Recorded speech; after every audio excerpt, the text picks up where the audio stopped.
ये खबर SGT university द्वारा प्रस्तुत की गई है। 60 दिन में नौकरी ढूंढो वरना अमेरिका छोड़ो। ये कोई फिल्मी डायलॉग नहीं है, बल्कि अमेरिका में रह रहे हजारों भारतीय टेक प्रोफेशनल्स के लिए इस वक्त की सबसे कड़वी सच्चाई है। मेटा, अमेज़न और लिंक्डइन जैसी दिग्गज कंपनियों में आई छटनी की नई लहर ने उन भारतीयों की जिंदगी में उथल पुथल मचा दी है जो वहां सालों से रह रहे थे, जिन्होंने वहां घर खरीद लिया था और अपने परिवार के साथ सेटल हो चुके थे। उनके लिए कंपनी से आया सिर्फ एक ईमेल सब कुछ तबाह कर रहा है। भारतीय पेशेवरों के लिए नौकरी जाने का मतलब सिर्फ आर्थिक नुकसान नहीं, बल्कि देश छोड़ने का काउंटडाउन शुरू होना भी है।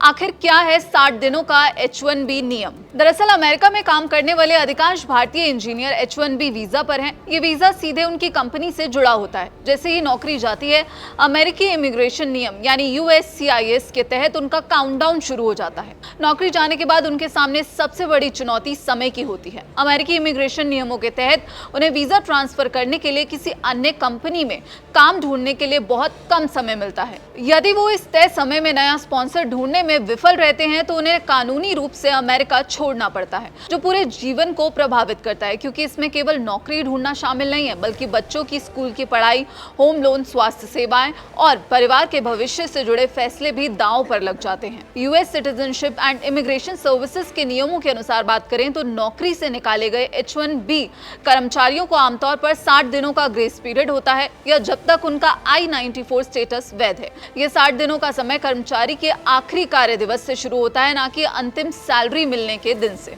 इस अवधि के दौरान वो नया जॉब ढूंढ सकते हैं, दूसरे वीजा कैटेगरी के लिए आवेदन कर सकते हैं या फिर देश छोड़ने की तैयारी कर सकते हैं। जरा सोचिए, मंदी और धीमी हायरिंग के इस दौर में 2 महीने का समय पलक झपकते ही बीत जाता है। कुछ लोग समय बढ़ाने के लिए B2 टूरिस्ट या विजिटर वीजा में स्विच करने की कोशिश कर रहे हैं, लेकिन रिपोर्ट्स के मुताबिक अमेरिकी अधिकारी अब इन आवेदनों की बहुत बारीकी से जांच कर रहे हैं और इसी के साथ एक्स्ट्रा डॉक्यूमेंट्स भी मांग रहे हैं। अब जरा इस संकट की भयावहता को आंकड़ों से समझिए। डेटा साइट्स layoffs.fyi के मुताबिक इस साल अब तक टेक इंडस्ट्री में 1,10,000 से अधिक कर्मचारी अपनी नौकरी गंवा चुके हैं और इसमें सबसे बड़ा झटका भारतीयों को लगा है, क्योंकि H-1B वीजा पाने वालों में सबसे बड़ी आबादी भारतीयों की है। वित्तीय वर्ष 2025 के अमेरिकी सरकारी आंकड़ों से पता चलता है कि स्वीकृत H-1B याचिकाओं में भारतीयों की संख्या सबसे अधिक थी। मेटा जैसी कंपनियां छटनी के बदले 16 सप्ताह का मूल वेतन और हर साल की सेवा के बदले 2 अतिरिक्त सप्ताह का वेतन दे रही हैं, साथ ही 18 महीने का हेल्थ केयर कवरेज भी दे रही हैं।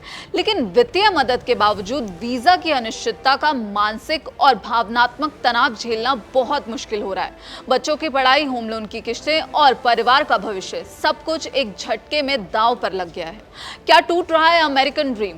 दरअसल दशकों से भारतीयों के लिए अमेरिका जाने का मतलब था करियर की ग्रोथ, बेहतर सैलरी और ग्लोबल एक्सपोजर, जिसे हम अमेरिकन ड्रीम कहते हैं। लेकिन इस बार बार होने वाली छटनी और सख्त नियमों ने इस सपने की चमक फीकी कर दी है। हालिया ब्लाइंड पोल के अनुसार अमेरिका में रहने वाले लगभग आधे भारतीय पेशेवर नौकरी जाने की स्थिति में भारत लौटने पर विचार करने को तैयार हैं।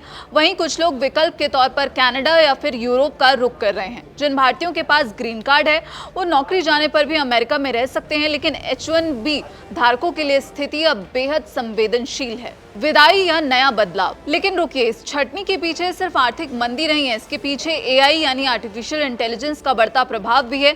कंपनियां पारंपरिक कोडिंग और सॉफ्टवेयर रोल को कम करके अपना पूरा ध्यान और पैसा AI और ऑटोमेशन की तरफ मोड़ रही हैं। अकेले मेटा इस साल AI इंफ्रास्ट्रक्चर पर $100 बिलियन से अधिक खर्च कर सकती है। कर्मचारियों के बीच अब ये डर बैठ गया है कि यह मंदी अस्थायी नहीं है, बल्कि तकनीक में आ रहे इस बदलाव के कारण रूटीन कोडिंग और सामान्य सॉफ्टवेयर भूमिकाओं के लिए नौकरियां हमेशा के लिए कम हो सकती हैं। क्या आपको भी लगता है कि अमेरिकन ड्रीम अब भारतीयों के लिए एक रिस्की सौदा बन चुका है? अपनी राय हमें कमेंट बॉक्स में जरूर बताइएगा। बाकी देश और विदेश की तमाम खबरों के लिए आप देखते रहिए दैनिक जागरण। नमस्कार।